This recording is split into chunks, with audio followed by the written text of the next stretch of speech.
Hello बच्चों, आप सभी का हमारे YouTube channel smart mathematics classes में स्वागत है।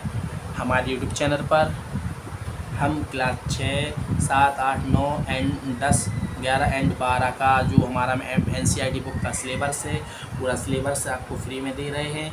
तो आप हमारे चैनल से जुड़ें, अपने दोस्तों को चैनल के बारे में जानकारी दें, ठीक है ना। मेरा उद्देश्य है उन सभी छात्रों को हमारी जो मैथ का एजुकेशन है फ्री में देना है, जिनकी आर्थिक स्थिति ठीक नहीं है, जो किसी कारणवश अपनी पढ़ाई को कर नहीं पा रहे हैं, ठीक है ना। तो उन सभी को उचित ज्ञान देना ही हमारा उद्देश्य है, ठीक है ना। तो हमें अपने प्रश्न को, जो हमारा आज का प्रश्न है हमें करना है, 11वें प्रश्न को हम करते हैं, ठीक है ना। प्रश्न 10 तक के प्रश्नों को हमने कर लिया था। अब हम इस वीडियो में, इस क्लास में हम प्रश्न 11 को करेंगे। प्रश्न को पढ़ लेते हैं। बहुत अच्छा प्रश्न दिया गया है। यदि R वास्तविक संख्या है। अब मित्रों, हमने वास्तविक संख्या के बारे में बात की थी, पहले लिख लेते हैं। दिया गया है, हल कर रहे, ठीक है ना। दिया गया क्या है, लिखो। लिखा है R वास्तविक संख्या है, लिखो लो। R बराबर वास्तविक संख्या है। अब मित्रों, हमने आपको बताया था वास्तविक संख्या में कौन कौन सी संख्या आती है। इसमें आती है प्राकृतिक संख्या, पूर्ण संख्या, पूर्णांक संख्या, परिमेय संख्या, अपरिमेय संख्या, ठीक है ना। इन पूर्णों से, इन सभी संख्याओं से मिलकर हमारा क्या होता है, वास्तविक संख्या, रियल नंबर बनता है, ठीक है ना। तो R हमारा क्या हो गया, A हो गया। तो इसको हम लिख सकते हैं किसमें, अपने रोस्टर फॉर्म में लिख सकते हैं। इन संख्याओं को प्राकृतिक संख्या आएंगी, इसमें पूर्ण संख्या, पूर्णांक, परिमेय, अपरिमेय। और फिर आगे प्रश्नों को पढ़ते हैं। आगे दिया गया है R वास्तविक संख्या, हमने वास्तविक संख्या का सेट बना लिया है, और Q परिमेय संख्या के समुच्चय हैं। तो समुच्चय रूप में लिखना था, इसलिए हमने समुच्चय रूप में लिखा है इनको लिए। अब लिखा है Q, कैपिटल Q क्या है, परिमेय संख्याओं के समुच्चय हैं। तो परिमेय संख्या में कौन कौन सी संख्या आ जाती हैं, हमारी संख्या, प्राकृतिक संख्या आ जाती हैं, पूर्ण संख्या आ जाती हैं, पूर्णांक संख्या भी आ जाती है, और इसके बाद क्या आती है, परिमेय संख्या खुद आती है। परिमेय संख्या क्या होता है, वह संख्या जो हमने परिमेय संख्या के बारे में आपको बता दिया, जो P और अपॉन Q के रूप में लिखी हूँ। P अपॉन Q जो अंश और हर के रूप में लिखी हूँ, ऐसी संख्या को हम परिमेय संख्या, प्राकृतिक संख्या को भी हम लिख सकते हैं, ठीक है ना। पूर्ण संख्या को भी लिख सकते हैं, पूर्णांक को भी लिख सकते हैं, और इसको भी लिख सकते हैं। और अपरिमेय संख्या को हम परिमेय संख्या बोलते ही नहीं है, ठीक है ना। परिमेय संख्या क्या होती हैं, जिसमें P बराबर 0 हो जाए, Q बराबर 0 ना हो। तो हमने आपको बता दिया था पिछले वीडियो में। तो मैं आप सभी को यही कहना चाहता हूँ कि मैंने जितने भी वीडियो अपलोड की हैं, तो उन सभी वीडियो को आप ज़्यादा से ज़्यादा सपोर्ट करें, उन सभी वीडियो को देखें, और सभी के नोट्स आप अपने घर पर बनाएं, ठीक है ना। मैं आपको ये नोट्स बनाने के लिए आपको एक एक प्रश्नावली जितना भी सिलेबस है, एक एक प्रश्न करा रहा हूँ। तो आप भी अपने घर पर नोट्स बनाएं, आपके लिए ही फ़ायदेमंद होगा। तो हमारा जो Q है, तो हमें ज्ञात करना, हमने लिख लिया है, इनका सेट बना लिया है। परिमेय संख्या, Q परिमेय संख्या है। परिमेय संख्या के सेट में इतनी संख्या आती हैं। और प्राकृतिक संख्या जो हमारी वास्तविक संख्या है, वास्तविक संख्या को हम क्या बोलते हैं, रियल नंबर बोलते हैं। रियल नंबर के सेट में ये संख्या आती हैं। तो हमें क्या ज्ञात करना, देख लो। समुच्चय है तो ज्ञात करना R माइनस Q, लिखो। ज्ञात करना है। हम अब भी करके आए हैं R माइनस Q। हम इसको तो बहुत आसानी पूर्वक कर सकते हैं, इसलिए R माइनस Q बराबर R का जो है R समुच्चय लिख लेंगे। R समुच्चय में क्या है, प्राकृतिक संख्या है, पूर्ण है, पूर्णांक है, परिमेय है, ठीक है ना। परिमेय है और अपरिमेय संख्या है। इसमें पूरी संख्या आ जाती हैं रियल नंबर में, ठीक है ना। परिमेय, अपरिमेय, प्राकृतिक, पूर्ण, पूर्णांक सभी आ जाती हैं। माइनस करना है Q से। Q में क्या क्या आती हैं, प्राकृतिक संख्या आती है, पूर्ण आती है, पूर्णांक आती है, और खुद परिमेय संख्या खुद आती है। अपरिमेय संख्या, परिमेय संख्या नहीं होती, ठीक है ना। तो हमारी इतनी संख्या आती हैं। हमने बताया है R माइनस Q करना है। तो पहले सेट में से दूसरे सेट को हमें क्या करना, दूसरे सेट के अवयव को जो ओवैनिस्ट है उनको घटा देना है।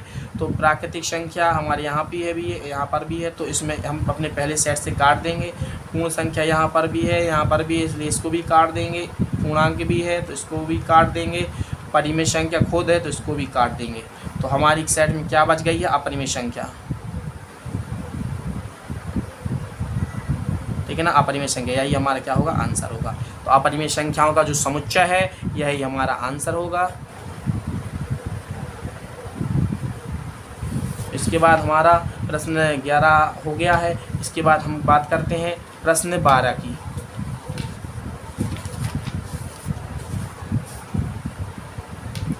प्रश्न 12 दिया गया है, बहुत अच्छा प्रश्न है। इन प्रश्नों में हम जल्दी जल्दी से हमको बताना है कि यह इनका जो यह सत्य है कि असत्य है। इनका जो लिखा है, बताइए कि निम्नलिखित कथनों में प्रत्येक सत्य या असत्य है, अपने उत्तर का औचित्य दीजिए। हमें अपनी उत्तर में क्या लिखना है वो बोल रहा है, आप अपने उत्तर में सभी इसको परिभाषित कीजिए, ठीक है ना, औचित्य दीजिए। तो बोला है कि हम इनको जल्दी जल्दी से बताते हैं। हमने आपको सभी सबके बारे में बता दिया है, ठीक है ना, जो भी होती है, यूनियन हो गया, इंटरसेक्शन, संयुक्त हो गया, और माइनस करके भी बता दिया आपको। तो इनको हम देरी किए बिना अब इनको हम ज़्यादा नहीं समझाएंगे, आपको सिर्फ हम जल्दी जल्दी बता देते हैं, करा देते हैं इस क्लास में, ठीक है ना। इस क्लास में हम प्रश्न 1.4 को ख़त्म करेंगे, ठीक है ना। 12 तक हमारे आखिरी प्रश्न है 1.4 के। तो प्रश्न 1 है हमारा, तो दिया गया है, पहले दिया गया लिख लो, दिया गया है, दिया गया क्या है, देखो ए 2 सेट दिए, इसको हम ए मान लेते हैं। 2 4 ये 5 है, ठीक है ना, 5 और 3 है। इसको आप क्रम से भी लिख लेना, कैसे भी लिख लेना, ठीक है ना। इसको ऐसे भी क्रम से लिख लो, 2 के बाद 3 के बाद 4 के बाद 5। एक सेट दिया गया, बी सेट हमारा है 3 और 6। तो हमें बोला है ये संयुक्त समुच्चय है, दोनों सेट संयुक्त समुच्चय है। तो संयुक्त समुच्चय कैसा निकलता है, मैंने बताया था, ज्ञात करना है संयुक्त समुच्चय, असंयुक्त समुच्चय, असंयुक्त समुच्चय है, बोल रहा है असंयुक्त समुच्चय ये है। इन दोनों जो ए सेट ए और सेट बी असंयुक्त समुच्चय है, यानी कि कहने का मतलब है कि इनमें उभयनिष्ठ अवयव नहीं है। तो हम देखते उभयनिष्ठ अवयव है कि नहीं है, हम करके ए इंटरसेक्शन बी करके देखते हैं, जो हमने आपको बताया है, जैसा हमने आपको जैसा रूप करके दिखाया वैसे रूप में करेंगे। ए इंटरसेक्शन बी करने पर देखते हैं क्या आता है, उभयनिष्ठ अवयव आता है 2 3 4 5 है, और इंटरसेक्शन 3 और 6 करेंगे। तो देखो जो हमारा क्या है, जो हमारा अवयव 3 है, क्या है, उभयनिष्ठ अवयव है। ए इंटरसेक्शन बी हमारा कितना, उभयनिष्ठ अवयव को भी हम इंटरसेक्शन में लिखते हैं। 2 हमारा नहीं है, 4 नहीं है और 5 नहीं है, तो 3 हमारा क्या होगा, इसमें उत्तर होगा। तो हम कह सकते हैं अतः 3 अवयव उभयनिष्ठ है, इसलिए यह क्या होगा, इसलिए यह असंयुक्त समुच्चय नहीं होगा। इसमें क्या बोला है, असंयुक्त समुच्चय होगा। तो अब हमने बताया है नहीं होगा, इसमें क्या बोला है होगा। तो पहले का उत्तर क्या है, असत्य। इसको लिख लो, दिया गया कथन असत्य है, हमने अपने औचित्य के रूप में लिख लिया है। इसी प्रकार से प्रश्न 2 है। वीडियो की लेंथ मित्रों वो ज़्यादा हो जाएगी, इसलिए हम आपको जल्दी शॉर्ट में ही इनका आंसर बताएंगे, ठीक है ना।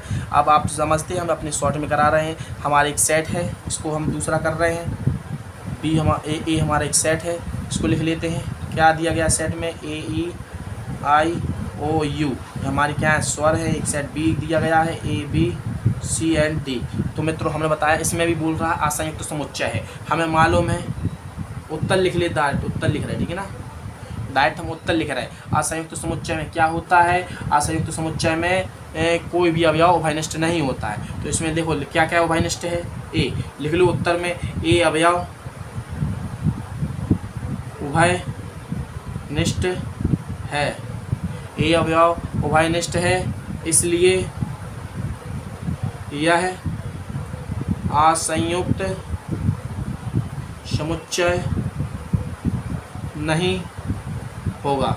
हमने बताया है यदि उभयनिष्ठ ना होते, इंटरसेक्शन करने पर उभयनिष्ठ या इसमें खाली रह जाता है, यह हमारा जो समुच्चय, तो हम बोल सकते थे यह है असंयुक्त समुच्चय है। तो इसमें खाली नहीं है, इसमें क्या है, ए बच रहा है, यानी कहने का मतलब है जो हमारा अवयव इसमें ए है, तो उभयनिष्ठ अवयव है, दोनों में है, इसलिए यह असंयुक्त समुच्चय नहीं है। लेकिन असंयुक्त समुच्चय नहीं है, इसमें बोला है, क्या बोला है, इसमें बोला है असंयुक्त समुच्चय है। असंयुक्त समुच्चय में क्या होता है, उभयनिष्ठ अवयव नहीं होते, इसलिए यह क्या है, इसलिए दिया गया कथन असत्य है।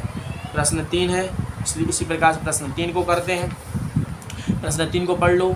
प्रश्न 3 में एक सेट ए दिया गया है, एक सेट ए दिया गया, बोला असंयुक्त समुच्चय है, ठीक है ना। हमें बताना यदि देखो इसमें उभयनिष्ठ अवयव, कोई उभयनिष्ठ अवयव तो नहीं है, 2 नहीं है, 6 नहीं है, 10 नहीं है, 14 नहीं है, तो लिख ले, उत्तर में लिख रहा है, ठीक है ना। उत्तर दोनों कथनों में कोई भी उभयनिष्ठ अवयव नहीं है, इसलिए यह हमारा असंयुक्त समुच्चय होगा। तो यह सत्य कथन है, ठीक है ना, सत्य है। प्रश्न 4 कर लेते हैं, ठीक है ना। प्रश्न 4 इसी में करा देते हैं। प्रश्न 4 बोल रहा है हमारा कि सेट है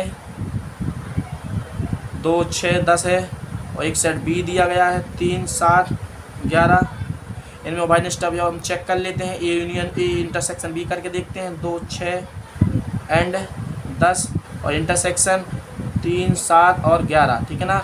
तो हमें उभयनिष्ठ अवयव इनका इंटरसेक्शन कितना आएगा, दोनों सेट का intersection, set of the intersection of the sets, ठीक है ना। तो इंटरसेक्शन का क्या 2 अवयव उभयनिष्ठ नहीं है, 6 अवयव उभयनिष्ठ नहीं, 10 अवयव उभयनिष्ठ नहीं, तो इसलिए क्या है, खाली है या फाई। तो हम बोल सकते हैं अतः दोनों समुच्चय में कोई भी उभयनिष्ठ अवयव नहीं है, इसलिए कथन सत्य है। कथन में बोला है असंयुक्त समुच्चय है, इसलिए कथन सत्य है। तो समुच्चय असंयुक्त होगा।